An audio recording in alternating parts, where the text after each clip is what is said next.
لیے کام آئے گی دنیا میں آخرت میں۔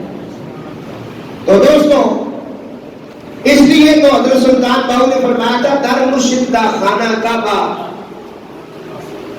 تو یہ ویسی تو نہیں کہا نا، جنہیں سمجھے وہ تو بات سمجھے۔ آپ فرماتے ہیں میں نیما میرا مرشد اونچا تے میں اونچیاں دے سنگ لائی، صدقے جاما انہاں اونچیاں تو جنہاں نیویاں نال نبھائی۔ بہرحال میرے آج کے موضوع کا نام ہے نماز۔ کیا نام ہے؟ کون سی نماز؟ اس کے جو فتنے ہیں وہ بیان کرنے۔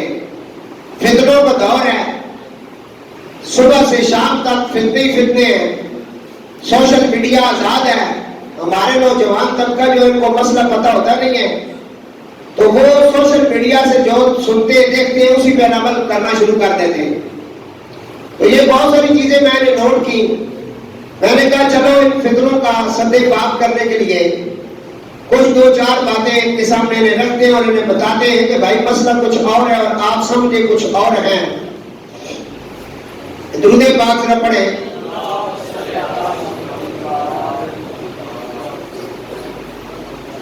احمد یار ریلی علیہ رحمہ جو اہل سنت کے حکیم الامت ہیں وہ فرماتے ہیں جاننا چاہیے کہ موجودہ دور بہت فتنہ فساد کا زمانہ ہے، بے دینی کی ہوس کی آندیاں چل رہی ہے، بدمذہبی لادینی نئی نئی صورتوں میں نمودار ہو رہی ہے، مسلمانوں کو ایمان سنبھالنا مشکل ہو گیا ہے۔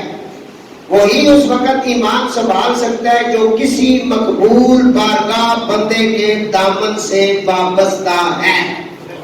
ابھی جو میں نے کہا راہ دے ہر کوئی آنکھے راہ دے، بچ وہی سکتا ہے جس کے سر پر جس کے ہاتھ پہ اس بندے کا ہاتھ ہو جو کامل بندہ ہو، اور کامل وہ ہوتا ہے جو لڑی کے اندر ہو، اور لڑی کیا ہے کہ ولایت کا مرکز و منبع مولا علی ہے، ان سے امام حسن سے امام حسین کے 12 اماموں سے ہوتا ہوا غوث پاک اور آگے جتنے بھی سلاسل ہیں سب ان کے محتاج ہیں۔ کسی ولی اللہ کے ہاتھ پہ ہاتھ ہو تو بچ سکتا ہے، ورنہ یہ ڈاکو جو ہیں یہ آپ کو لوٹ لیں گے۔ تو یہ کہتے ہیں کہ افسوس ہے کہ آج کل غیر مقلدین جن کو ہم اہل حدیث کہتے ہیں انہوں نے سامنے اہل حدیث کا لبادہ اڑا ہوا ہے، لیکن پس پردہ دو چار حدیثوں کو انہوں نے یاد کیا ہوا ہے، اور بڑے بڑے امام اور امام اعظم ابو حنیفہ رحمۃ اللہ علیہ جنہوں نے صحابہ کی زیارت کی اور صحابہ سے جنہوں نے دین حاصل کیا جو تابعی تھے، جن کے والدین نے جناب مولا مشکل کشا کی زیارت کی، ان سے حدیثیں لے کر بیان کرنے والوں کو یہ بالکل کچھ سمجھتی نہیں ہے۔ دو چار حدیثیں انہوں نے رٹی ہوئی ہیں اور ہزاروں حدیثوں کا یہ انکار کر رہے ہیں، اور لوگوں کو الٹا سیدھا یہ نماز کے اندر کے فتنوں کی میں بات کر رہا ہوں۔ عقیدے کا فتنہ تو ہے ہی ہے نا سب کا، کوئی وہابی بنا ہوا ہے، کوئی سنی بنا ہوا ہے، کوئی شیعہ بنا ہوا ہے، کوئی پتہ نہیں کیا بلا بنا ہوا، وہ تو الگ الگ بات ہے۔ نماز کے اندر جو اختلافات ہیں، ہم نماز میں صرف ایک دفعہ رفع یدین کو جو کہتے ہیں تکبیر اولا، اس ٹائم اللہ اکبر کر کے ہاتھ باندھتے ہیں، یہ نماز میں 2-3 دفعہ اس طرح کرتے ہیں۔ اب ہمارے نوجوان جب دیکھتے ہیں تو وہ کہتے ہیں پتہ نہیں یہ ٹھیک ہے یا یہ ٹھیک ہے۔ اسی طرح غلط دعا نیند پہ آمین کرنا، یہ آمین کرنا یہ بلند آواز سے کرتے ہیں، ہم دل میں کرتے ہیں۔ اسی طرح نماز میں بسم اللہ الرحمن الرحیم جو ہے اس کو یہ بلند پڑھتے ہیں، ہم دل میں پڑھتے ہیں۔ ہاتھ جو ہے ناف کے نیچے باندھنے چاہیے، یہ سینے پہ باندھتے ہیں، اور تکبیر کہتے وقت ہاتھوں کو کانوں کی لو تک پہنچانا چاہیے، یہ سینے تک عورتوں کی طرف پہنچاتے ہیں۔ یہ بہت سارے فتنے ہیں، ہمارے نوجوان خراب ہو رہے ہیں۔ نوجوان جو ہیں وہ اہل سنت ہیں لیکن انہیں پتہ نہیں، کیونکہ انہیں دھوکہ اس طرح دیا جاتا ہے، دکھائی ان کو 7 اپ کی بوتل دکھائی دیتی ہے کہ یہ 7 اپ کی بوتل لے کے آئے ہیں، یہ نہیں پتا کہ اس کے اندر کون سا مشروب ہے، ہمیں نقصان دہ ہے۔ اس لیے میں نے کہا چلو ہمارے بزرگوں نے بڑا کام کیا ان مسائل میں، بڑی بڑی کتابیں لکھ دی. تو یہ مسائل ضروری تھے. اسی طرح امام کے پیچھے سورت فاتحہ شریف پڑھنا. امام آگے نماز پڑھ رہے ہیں, یہ پیچھے لگے ہوئے نماز پڑھ رہے ہیں. یہ بہت سارے مسائل ہیں. ان سب مسائل کو انشاءاللہ میں کوشش کر رہا ہوں کہ جمعے کی ایک نشست کے اندر ایک ایک حدیث, دو حدیثیں ایک ایک موضوع کی بیان کر دوں. ہاں, ان پر اعتراض جو ہے اس کا جواب کس نے لینا ہے, اس کے لیے کتاب کا نام ہے جاء الحق. حق آ گیا ہے, ہاں جی, وجاء الحق وزاحق الباطل. حق آ گیا اور باطل بھاگ گیا, مٹ گیا. وہ آپ بتائیں. بس یہ تھوڑے سے تمہیدی کلمات ہیں تاکہ آپ کو موضوع سمجھ آ جائے. درود پاک آپ ذرا پڑھ لیں. سب سے پہلا مسئلہ کانوں تک ہاتھ اٹھانا. نماز میں تکبیر تحریمہ کے وقت مردوں کو کانوں تک ہاتھ اٹھانا سنت ہے, مگر غیر مقلدین عورتوں کی طرح کندھوں سے انگوٹھے چھو کر ہاتھ باندھ دیتے ہیں. لہذا ہم اس باب کے دو حصے کرتے ہیں. نمبر 1, بخاری اور مسلم کے اندر حدیث پاک موجود ہے. مالک ابن حویرث سے روایت ہے کہ رسول اللہ صلی اللہ علیہ وسلم جب تکبیر فرماتے تو اپنے ہاتھ مبارک کانوں تک اٹھاتے, اور دیگر الفاظ یہ ہے کہ کانوں کی لو تک اٹھاتے. ایک ہے کہ کانوں تک اٹھاتے یہاں تک, ایک ہے کانوں کی لو, یہ ہے لو اس کی, یہاں تک اٹھاتے. جس طرح آپ نے وضو کے اندر 4 فرض پڑھے ہیں, اس میں لکھا ہوا کانوں کی لو سے لے کر دوسری لو تک, پیشانی کے بالوں سے لے کر نیچے تھوڑی تک سارا چہرہ دھونا فرض ہے. تو لو آپ کو سمجھ آ گئی. کانوں کی لو تک ہاتھ اٹھانا یہ سنت ہے. یہ کیا ہے؟ اور یہی طریقہ ہے جو حضور کا طریقہ ہے. میں نماز سرکار کی جو ہے وہ طریقہ پیش کر رہا ہوں. دوسری حدیث ابو داؤد کے اندر ہے, حضرت برہ بن عازب سے روایت ہے کہ رسول اللہ صلی اللہ علیہ وسلم کو جب نماز شروع فرماتے تو میں نے دیکھا آپ اپنے ہاتھ مبارک کان کے قریب تک اٹھاتے, پھر رفع یدین نہ فرماتے. اس میں 2 باتیں آپ کو ملی اس حدیث میں. ایک تو حضور کانوں کی لو تک ہاتھ اٹھاتے, اور اس کے علاوہ پوری نماز میں پھر رفع یدین نہ کرتے. مسئلہ نہیں سمجھ آیا آپ کو؟ نماز میں یہ کرتے ہیں نا, رکوع کے اندر جانے سے پہلے کرتے ہیں, پھر بھی کرتے ہیں. تو یہ حضور پھر آپ, یہ برہ بن عازب ابو داؤد شریف کے حدیث ہے. نوجوان حضرات اسے غور کے ساتھ سنبھالیں. مسلم شریف کے اندر حضرت وائل ابن حجر سے روایت ہے, انہوں نے حضور نبی پاک علیہ السلام کو دیکھا. حضور جب نماز میں داخل ہوتے تو اپنے ہاتھ اٹھاتے. ایک راوی نے فرمایا اپنے کانوں کے مقابل پھر کپڑے میں ہاتھ چھپا لیتے. سردی کے موسم میں حضور کانوں تک ہاتھ اٹھا کر پھر چادر کے اندر کر لیتے. صحابی بتا رہے ہیں کہ کانوں کی لو تک حضور ہاتھ ہے. یہ تیسری حدیث آپ نے سنی. ایک اور حدیث پاک فرمایا آپ جب ہاتھ اٹھاتے, جب تکبیر تحریمہ فرماتے, اور جب رکوع شریف سے اٹھاتے یہاں تک کہ ہاتھ کانوں کی لو تک پہنچ جاتے. اس حدیث میں بھی یہی بتایا گیا کانوں کی لو تک. یہاں کا ذکر نہیں آیا, یہاں کا ذکر ہے. اور یہاں کا جو ذکر ہے یہ غیر سنت ہے, یہ حضور کا طریقہ نہیں ہے. اس کو نوٹ کریں آپ. جب نبی کریم علیہ السلام نماز پڑھتے تو یہاں تک ہاتھ شریف اٹھاتے کہ آپ کے انگوٹھے کانوں کے مقابل ہو جاتے. حدیث پاک ہے, امام احمد نے اسے بیان کی. حاکم نے مستدرک میں, اور دارقطنی نے, اور بہقی نے صحیح اسناد کے ساتھ حضرت انس بن مالک سے روایت کیا کہ رسول اللہ صلی اللہ علیہ وسلم کو دیکھا آپ نے تکبیر کہی اور اپنے انگوٹھے کانوں کے مقابل کر دیے. نبی کریم علیہ السلام فرمانے کے لیے تکبیر فرماتے تو یہاں تک ہاتھ شریف اٹھاتے کہ آپ کے انگوٹھے کانوں کی لو کے مقابل ہو جاتے. یہ جہاں تک میں نے اختصار کے ساتھ پہلے باب میں سے کچھ حدیثیں پڑھی, یہاں انہوں نے 20 حدیثیں صرف ایک موضوع پر بیان کی, اور حضور کے غلام کے لیے ایک ہی کافی ہے.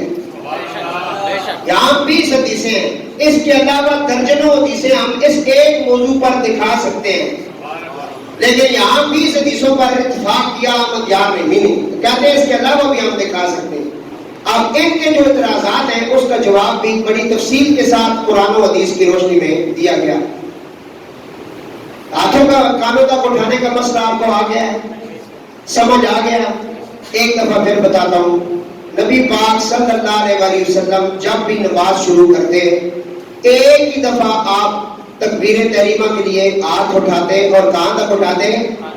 بلند آواز سے کہو, کانوں کی لو تک. اللہ اکبر. یہ مسئلہ آپ سمجھا. اس کے علاوہ پوری نماز میں حضور ہاتھ نہیں اٹھاتے. جو غیر مقلدین کرتے ہیں یہ حضور کا طریقہ نہیں ہے. اگر ایک دو حدیثوں میں ہے بھی ہے تو اس کو منع بھی کیا گیا, منع ہو گیا. دوسرا باب, اب ہم لوگ جو ہیں حنفی, جو مقلد ہیں امام اعظم ابو حنیفہ رحمۃ اللہ تعالی علیہ کے, ہم جب بھی نماز پڑھتے ہیں تو ناف کے نیچے ہم ہاتھ باندھتے ہیں, ناف کے نیچے. ٹھیک ہے, یہ طریقہ ہے ہمارے ہاتھ باندھنے کا کہ بایاں ہاتھ نیچے اور دایاں اس کے سجا اتے کبا تھلے. اپنی زبان یہ ہمارا طریقہ ہے, اور ناف کے نیچے باندھتے ہیں. یہ جب باندھتے تو یہاں باندھتے ہیں. دیکھا ہوگا آپ نے کئی نمازیوں کو, عورتیں گھر میں عورتوں کے لیے تو کہا گیا اوپر باندھے.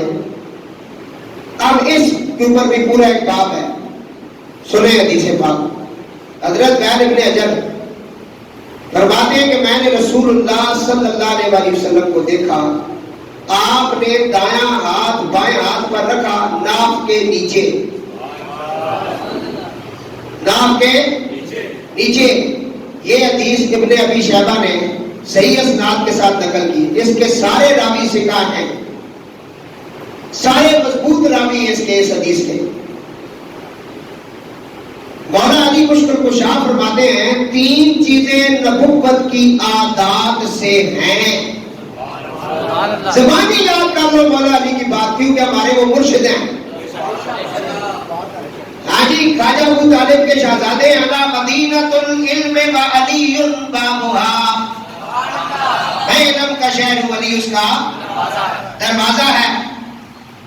کیونکہ وہاں سے ہمیں مسئلہ, کیونکہ حضور نبی پاک اسلام کی امت میں سب سے بڑا عالم, سب سے بڑا فقیہ, سب سے بڑا شیخ الحدیث, سب سے بڑا قرآن کو جاننے والا, سمجھنے والا, سب سے بڑا چیف جسٹس وہ مولا علی ہے.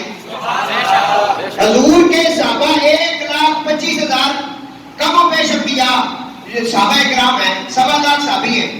ان میں سے 100 صحابی جو ہیں وہ مفتی ہیں. کتنے صحابی مفتی ہیں؟ 100 صحابی مفتی ہیں جو فتویٰ دے سکتے ہیں. سارا فتویٰ نہیں دے سکتے. اب طلاق کا مسئلہ ہونا, یہ ساری مسجدوں والے مولوی فتویٰ نہیں دے سکتے. یہی تو رونا بنا ہے نا, آج جڑی کھڑی فتویٰ دے رہی ہے اور کام خراب ہو گیا ہے. لاہور میں وہ بدماش جو بیٹھے ہوا جلالی, وہ کہتے ہیں جی میں نے فلاں سید کو سنیت سے نکال دیا. بھائی تو اپنی پہلے شکل دیکھ, تو خود سنی ہے, تو گستاخ زارہ ہے, تو پہلے کلمہ پڑھ کے مسلمان ہو, تو حضور کی اہل بیت کا دشمن ہے, تو دے گا کسی کو فتویٰ. اس طرح کے بہت بدماش پیدا ہوئے نا جو فتوے دے رہے ہیں, ایک دوسرے کو کافر بنا رہے ہیں. یہ ہو گیا جی, وہ ہو گیا, اس نے مولا علی کا نام لے لیا, یہ رافضی ہو گیا جی. ایک تماشا بنا ہوا نا. مولا علی سرکار حضور کے 1.25 صحابہ میں 100 صحابی جو تھے وہ مفتی تھے جو فتویٰ دیتے تھے. باقی جو تھے ان کے پاس آ کر فتویٰ لیتے تھے. اب ان 100 کو جب مسئلہ پیش آتا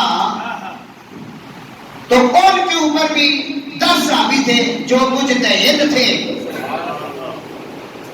بات نہیں سمجھ آئی ہے؟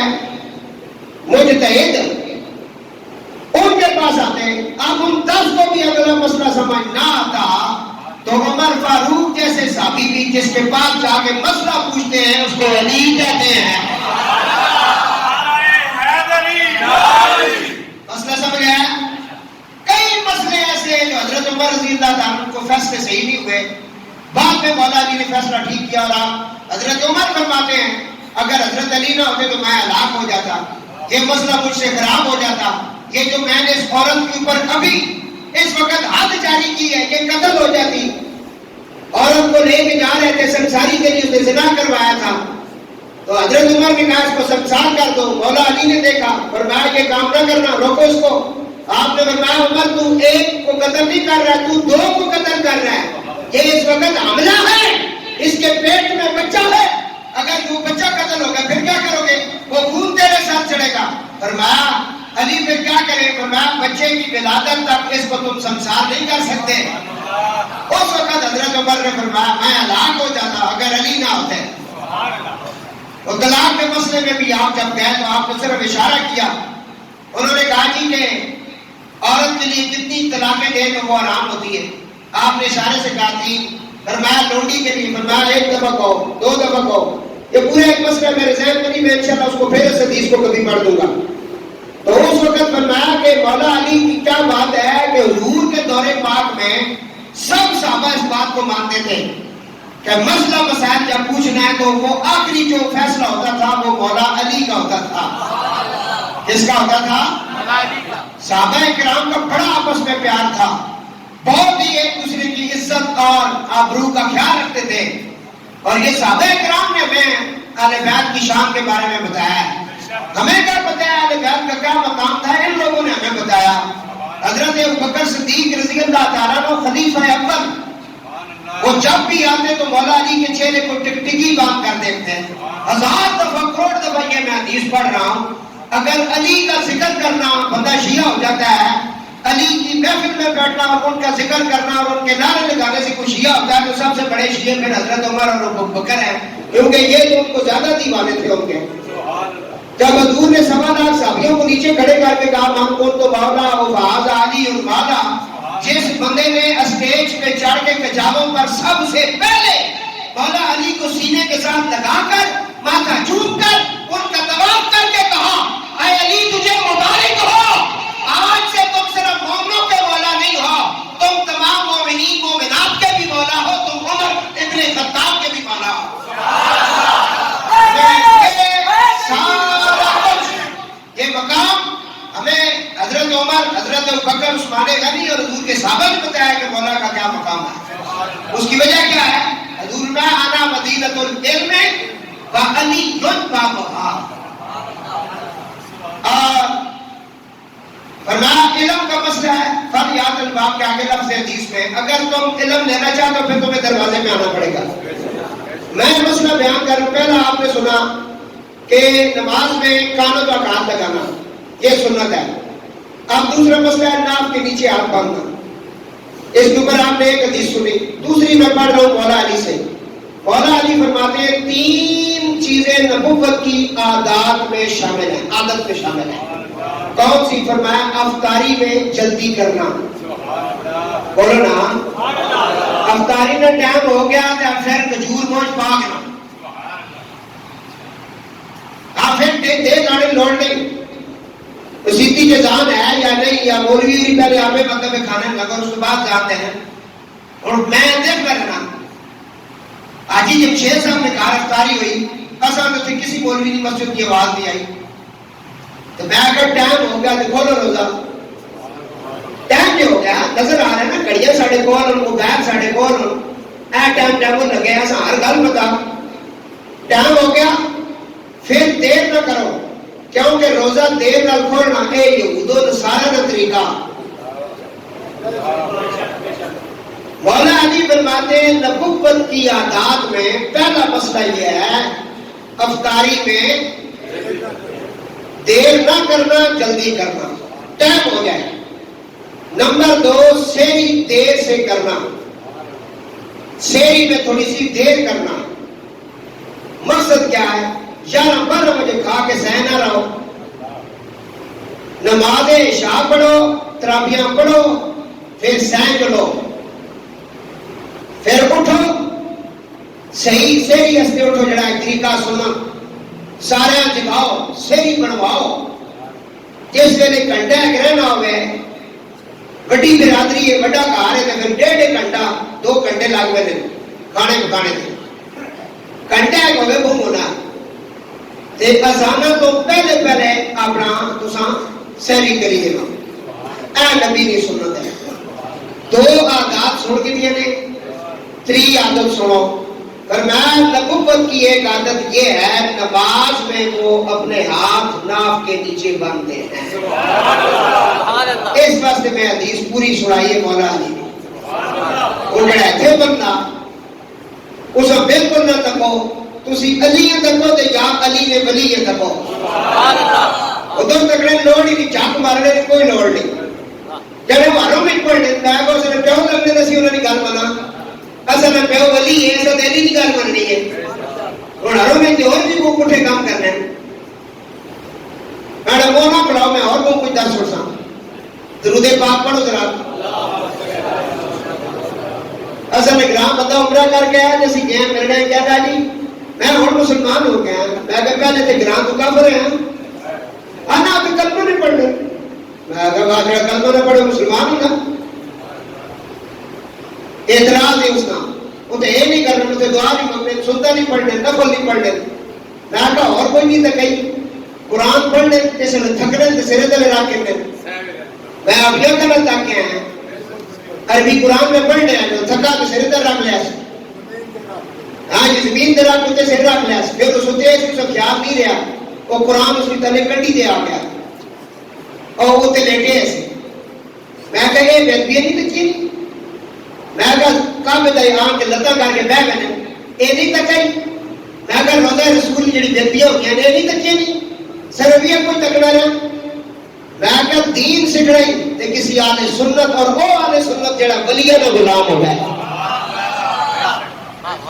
اور دماغا کم لیبل لا کے پھرنے میں بھی آل سنت وہ بھی آل سنت. لوگاں مار کے ٹیررزم جڑے وہ بھی کرے نسی آل سنت دا. خدا نہ خوف کرو. آل سنت صرف اور جڑے صحابہ کرام کے طریقے دے چلنے میں. مسئلہ سمجھ آیا. کانوں تک ہاتھ اٹھانا بھی سمجھ آیا. ناف کے نیچے ہاتھ باندھنا بھی سمجھ آ گیا ہے. اس کے اوپر بھی آپ بہت ساری حدیثیں ہیں. حضرت عبداللہ فرماتے ہیں مولا علی فرماتے ہیں نماز میں ہاتھ پر ہاتھ رکھنا. ایک روایت میں ہے کہ دایاں ہاتھ بائیں پر رکھنا اور ناف کے نیچے رکھنا. دارالقطنی کے اندر یہ حدیث حضرت فرماتے ہیں مولا علی نے فرمایا کہ یہ سنت حضور کی. ہاتھ پر ہاتھ رکھنا ناف کے نیچے یاد رکھنا یہ سنت حضور کی. اب یہ بات میں سے بھی بہت ساری حدیثیں لیکن چلو یہاں میں نے اختصار کے ساتھ 2-3 حدیثیں پڑھی. درود پاک آگے پڑھے. نمبر 3 تیسرا مسئلہ شروع ہو گیا نماز کا. میں آج ختم کرنا چاہتا ہوں. نماز میں بسم اللہ ایسا پڑھنا. بسم اللہ قرآن کی آیت ہے بھائی. حضرت سلیمان علیہ السلام نے جب بلقیس کو خط لکھا اس میں آپ نے سب سے پہلے بسم اللہ لکھی. کس طرح وَإِنَّهُ مِن سُلَيْمَانَ اگے کہا اس حافظت کو بھی اللہ معاف فرمائے. وَإِنَّهُ بسم اللہ الرحمن الرحیم. ایک آپ نے مضمون ہے خط لتے آپ نے لکھا. مفسرین لکھتے ہیں کہ بسم اللہ لکھنے کی وجہ سے حضرت سلیمان کو تخت بلقیس بھی ملا ہے اور ان کے نکاح میں بلقیس بھی آئی ہے. حضرت موسیٰ علیہ السلام نے کہا مولا یہ فرعون تیرا بہت بڑا دشمن ہے خدا بن کے بیٹھے ہوئے ہے میرے مقابلے میں یاد ہے اس کو تباہ و برباد کر. اللہ نے فرمایا میرے پیغمبر تیری دعا ہم نے قبول ضرور کی ہے لیکن اس کو اس کے محل کے اندر ہم تباہ و برباد نہیں کرتے. یا اللہ تو کیوں نہیں کرتا؟ فرمایا اس کے دروازے پر بسم اللہ الرحمن الرحیم لکھا ہوا ہے. نہیں سمجھ آئے. بسم اللہ پڑھا کرو ہر کمے جو چنگے کامے جو کیڑی جگہ نہیں پڑھنی بسم اللہ. جانور ذبح کرنے ٹائم بسم اللہ الرحمن الرحیم نہیں پڑھنی. بسم اللہ اللہ اکبر واللہ اکبر اللہ یہ پڑھنا. پوری بسم اللہ نہیں پڑھنی. کیوں؟ وہاں اس کی جان پر بنی ہوئی ہے اس کی روح نکل رہی ہے چھری چل رہی ہے. اللہ کہتا ہے وہاں مجھے رحمان رحیم نہ کہو. اگر کہو گے تو شاید پھر وہ تمہاری چھری کام نہ کرے. پھر یہ ساری چیزیں میں تو سانس میں پڑھائی ہوں. 3 گل ایسا شروع کی ہے بسم اللہ نماز ایسا پڑھنی. مگر یہ غیر مقلدین اس کو اونچا پڑھتے ہیں. مسلم اور بخاری حضرت انس سے روایت ہے نبی پاک علیہ السلام اور حضرت ابوبکر صدیق، عمر فاروق، عثمان غنی رضی اللہ تعالیٰ عنہما کے پیچھے نمازیں پڑھی ہیں. ان میں سے کسی کو نہ سنا کہ بسم اللہ الرحمن الرحیم انہوں نے بلند آواز سے پڑھی. حضرت انس بن مالک جو حضور کے گھر میں انہوں نے پرورش پائی ہے، 10 سال کی عمر کے تھے تو وہاں پہنچے. وہ فرما رہے میں نے حضور کے پیچھے بھی، حضرت ابوبکر رضی اللہ تعالیٰ عنہ کے پیچھے بھی، حضرت عمر فاروق رضی اللہ تعالیٰ عنہ کے پیچھے بھی، حضرت عثمان غنی رضی اللہ تعالیٰ عنہ کے پیچھے بھی نماز پڑھی ہے. لیکن میں نے سورت فاتحہ شریف سے پہلے بسم اللہ جو بلند آواز سے ہوتی ہے وہ میں نے کبھی نہیں سنی. انہوں نے دل میں پڑھی اور اس کے بعد انہوں نے سورت فاتحہ شروع کیا الحمدللہ رب العالمین. الحمد تو پہلے کے پڑھنا، ثنا پڑھنی ہے، سبحانک اللہم و بحمدک پڑھنے ہونے نا، پڑھا کرو نا. اس کو پہلے بسم اللہ بھی اسی طرح دل وچ پڑھنی ہے جس طرح ثنا دل وچ پڑھنی ہے. امام بھی دل وچ پڑھنا ہے، ثنا پہلے اللہ اکبر رکھنا نا، اس کے بعد امام تھوڑی دیر سے 2 منٹ سے یا 1 سیکنڈ سے چپ تک کرنا ہے امام وہ ثنا پڑھنے پہ اولاد وہ پڑھنے پہ سبحانک اللہم و بحمدک و تبارک اسمک و تعالی جدوں کا پڑھنا نا. اس تو پہلے بسم اللہ میں تو بسم اللہ دے لیں، پھر الحمدللہ رب العالمین ولد دعالین ختم ہونی ہے، پھر بسم اللہ پڑھنے نا کہ سورت شروع کرنے وہ بھی دل وچ پڑھنی پہنی. تے جڑے اونچے پڑھنے اے سنت کے مطابق نہیں ہے. ہاں جی. دوسری حدیث، بے شک نبی پاک صلی اللہ علیہ وسلم حضرت ابوبکر عمر الحمدللہ رب العالمین سے قرات شروع فرماتے تھے. اس کو بھی حضرت انس نے مسلم شریف کے اندر یہ حدیث پاک موجود ہے بیان کیا ہے. تیسری حدیث جس کو حضرت انس سے روایت ہے یہ نسائی ابن حبان تحاوی شریف کے اندر موجود ہے. میں نے نبی پاک حضرت ابوبکر اور عمر کے پیچھے نمازیں پڑھی، ان حضرات میں سے کسی کو بسم اللہ اونچی آواز سے پڑھتے نہ سنا. یہ 2-3 حدیثیں میں نے اس موضوع پر بھی آپ کو سنا دی. اب چوتھا باب شروع ہونے والا ہے. 3 باب آپ نے سماعت کر دیا. درود پاک. اب جو باب ہم پڑھنے جا رہے ہیں یہ بڑا انتہائی ضروری ہے.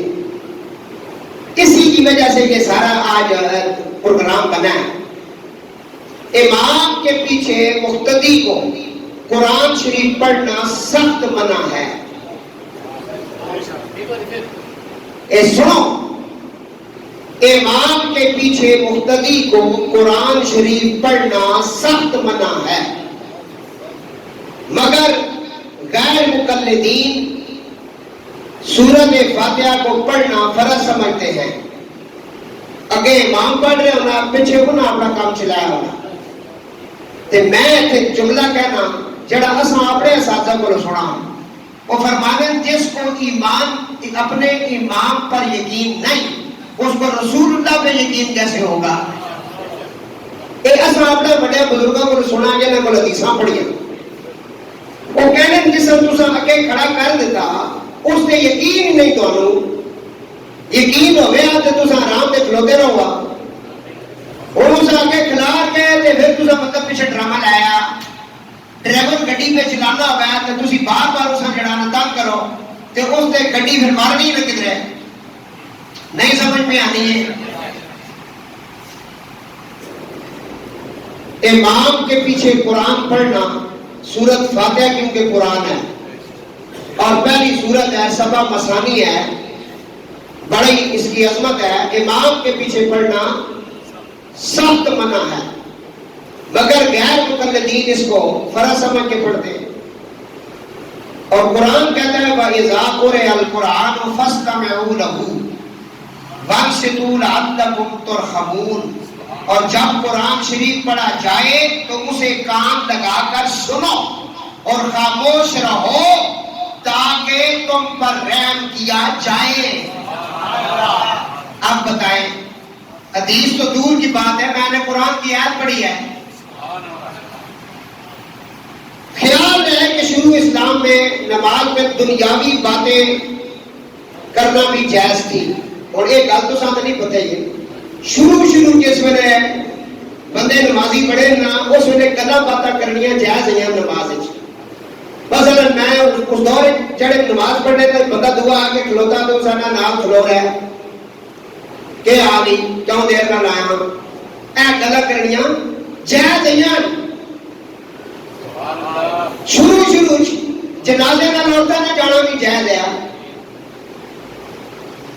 اور آؤ یہ جائز تھی لیکن قرآن کی ایک آیت نازل ہوئی وقوموا للہ قانتین اور کھڑے ہو اللہ کے لیے اطاعت کرتے ہوئے خاموشی کے ساتھ.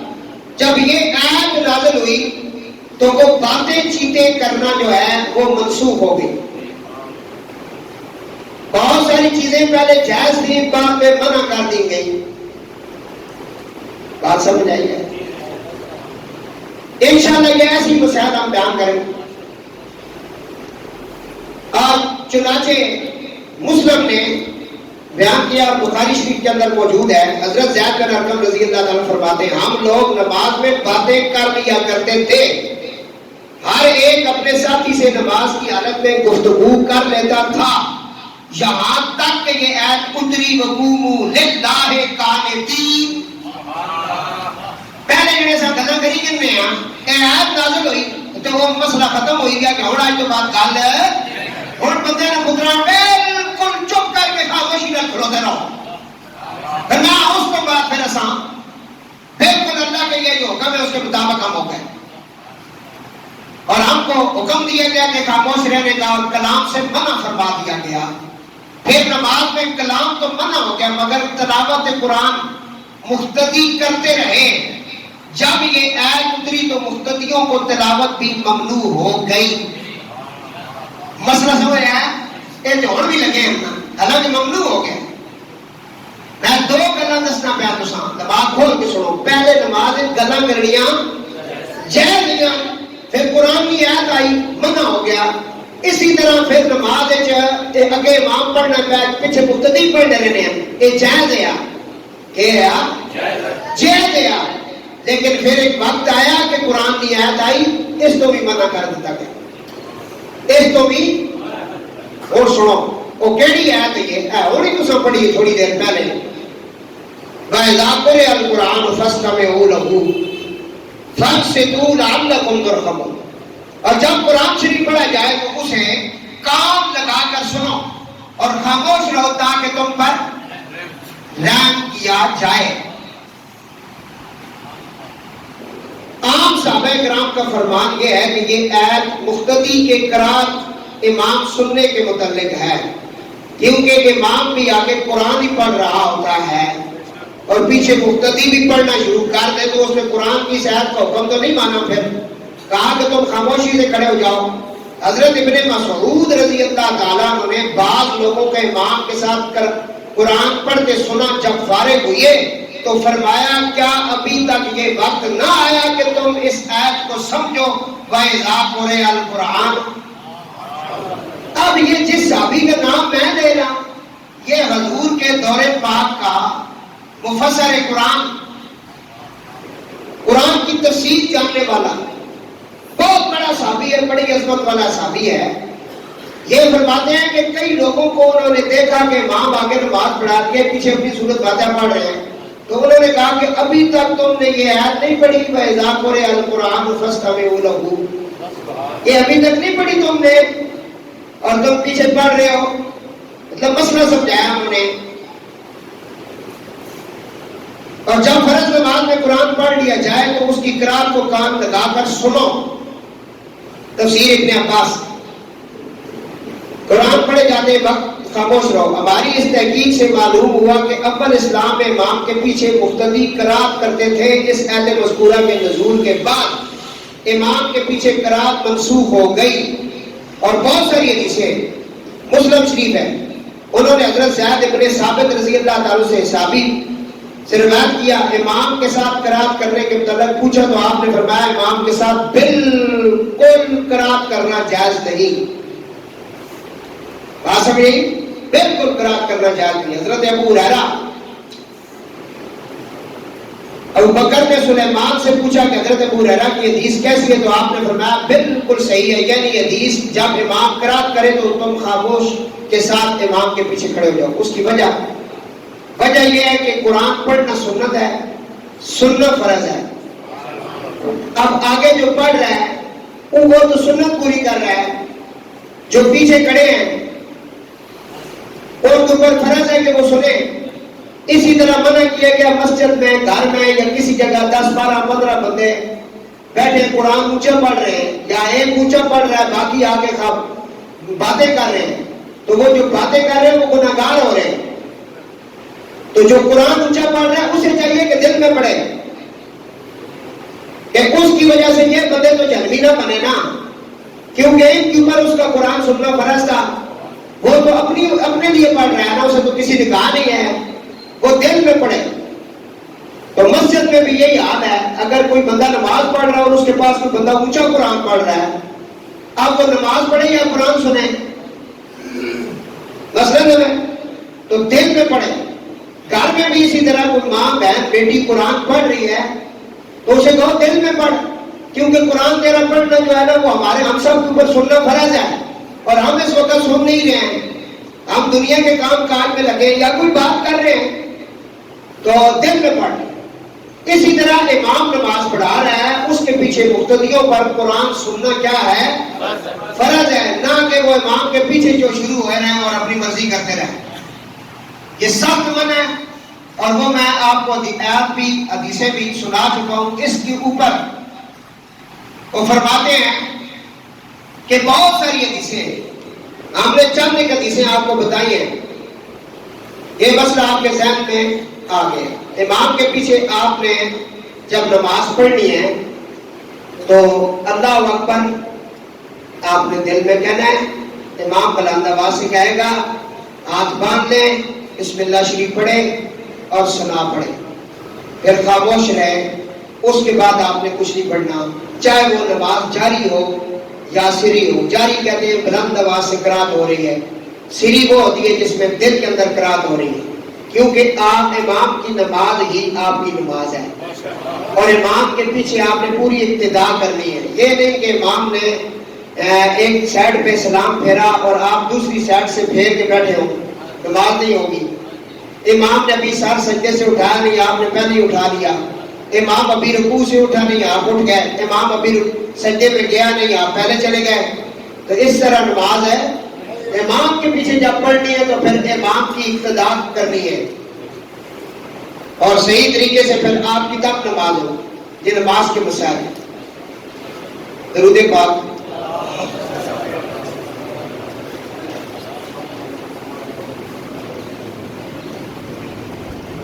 ایک حدیث میں آیا کہ جو سورہ فاتحہ نہیں پڑھتا اس کی نماز نہیں ہوتی۔ بالکل ٹھیک ہے، یہ منفرد کے لیے، امام کے پیچھے آپ کو نہیں کہا گیا، امام خود جو پڑھ رہا ہے، یہ منفرد کے لیے مسئلہ ہے۔ اگر آپ اکیلے ہیں نماز پڑھ رہے ہیں، اس میں سورۃ فاتحہ نہیں پڑھیں گے، نماز نہیں ہوگی۔ آپ ہر رکعت میں سورۃ فاتحہ ضروری ہے، لیکن جب امام کے پیچھے تو پھر امام جانے، سورۃ فاتحہ جانے، قرات جانے، سب کچھ اس کے ذمہ ہے نا۔ آپ کو کھڑا اس نے کیا، رکوع میں لے کے گیا، سجدے میں لے کے گیا، غلطی ہوئی سجدہ صاحب اس نے کیا، آپ کی نماز اس کے تابع ہے۔ اس لیے تو کہا گیا وَرْكَعُوا مَعَ الرَّاكِعِينَ، رکوع کرنے والوں کے ساتھ رکوع کرو۔ اور جو جان بوجھ کر جماعت کو چھوڑ دیتا ہے، جماعت سے نماز نہیں پڑھتا، اس کی نماز ہوتی ہی نہیں ہے۔ یہ مسئلہ بھی آپ ذہن میں رکھیں۔ پانچواں باب، امام پڑھ رہا ہے سورہ فاتحہ، بڑا اہم مسئلہ ہے۔ سورہ فاتحہ پڑھ رہا ہے، اس نے کہا وَلَضَّالِّينَ، آپ نے کیا کہا کس طرح کہنا ہے؟ دل میں۔ اور ایک دانا جڑا نا ملک صاحب، ایک دانا جیسے ادھر آوے لانا عمرہ کر کے ساڑھے سے کو بڑا احسان کرنا، کیونکہ کو پہاڑ گرا کے آیا اس طرح گدا کر کے آیا کوئی اور سب نے کہ بھائی سب کو بڑے جڑا کو پتہ نہیں کیا کر آیا نا سب۔ ہاں اتنے جڑی غلطیاں کر رہے ہو ماں پتا عمرہ انہوں نے کرنا، میں سارے نے تکے میں جہاز کے بچ احرام بن کے جو کچھ کرنے پھر اٹھے جڑانا احرام بندے پھر احرام لانا نہیں چاہیے پھر جو کچھ کرنے پھر کئی سمجھانے رہنے یار یہ کرنے پہ ہو تو نے 2 لاکھ روپیہ 2.5 لاکھ روپیہ لا کے تشریف لے آئے ہو اللہ تو کہنا تھا کرم اس کر چھوڑا تو تم کو اتنے 10 منٹ نہیں ہے کہ مسجد امام کو بہ کے ذرا تھوڑا جا ادب احترام کوئی اتنے طریقہ کار کچھ ایک دن ہوا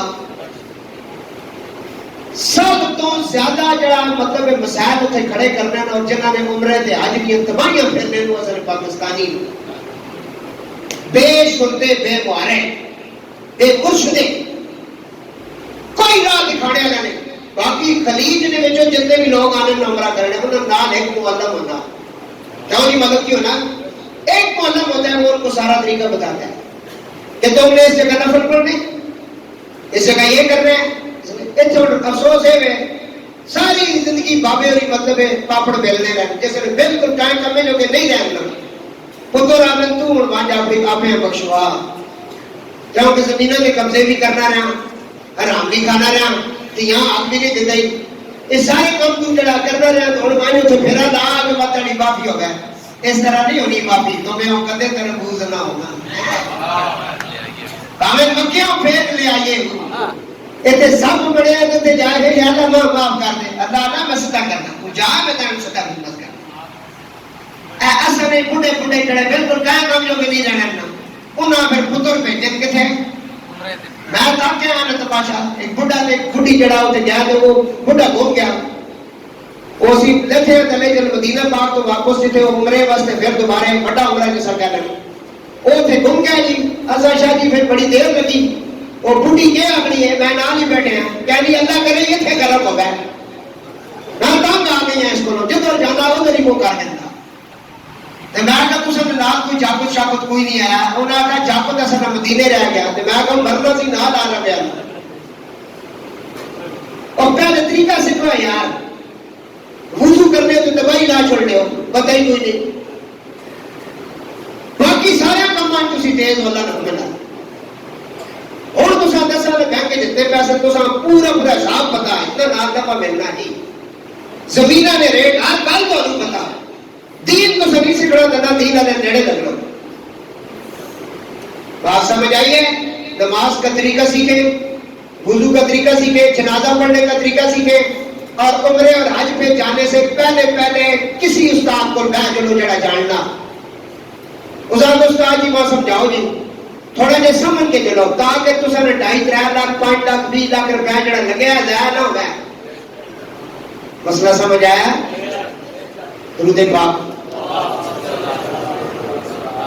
پنجویں گل پنجواں باب پہ پڑھنے ہیں پہلا باب اسا پڑھا کنا میں ہاتھ اٹھانا تے کتے تے ہاتھ لانے دوسرا باب ہم نے پڑھا ناف کے نیچے ہاتھ باندھنا تیسرا کون سا پڑھا ہے ہاں جی الحمد شریف چوتھے باب میں پڑھی ہاں جی بسم اللہ شریف دل وچ پڑھی چوتھا باب اسا پڑھا امام نے پیچھے بالکل خاموشی نال کھلونا اور ہم پنجواں باب میں پڑھنے ہیں امام جب بدل دعالین کہے تو تم نے دل میں آمین کرنی ہے دل میں درود پاک پڑھو ایسا آمین کہنا حکم خدا اور رسول کے موافق ہے چیخ کر آمین کہنا قرآن کریم کے بھی خلاف ہے اور حدیث سنت کے بھی مخالف ہے قرآن پاک میں اللہ تعالیٰ فرماتا ہے اپنے رب سے دعا مانگو عاجزی سے اور ایسا خفیہ طور سے اللہ سے دعا مانگو دل میں کہو کیونکہ آمین کرنا یہ دعا ہے امام دعا دے رہا ہے الحمدللہ رب العالمین الرحمن الرحیم مالک یوم الدین یہ دعا ہے اور آخر میں کہہ رہا ہے ولد دعالین یا اللہ ہمیں نیک لوگوں کے راستے پہ چلانا نہ کہ ان کے راستے پر جن پر تو نے عذاب کیا گمراہ ہو گئے یہ کہتے ہیں اس پہ آپ نے دل میں آمین کرنی دل میں اب امام نے بھی مقتدیوں نے بھی دل میں آمین کرنی اور دوسری جگہ فرمایا وَإِذَا سَأَلَكَ عِبَادِي عَنِّي فَإِنِّي قَرِيبٌ أُجِيبُ دَعْوَةَ الدَّاعِ إِذَا دَعَانِ اے محبوب جب لوگ آپ سے میرے متعلق پوچھتے ہیں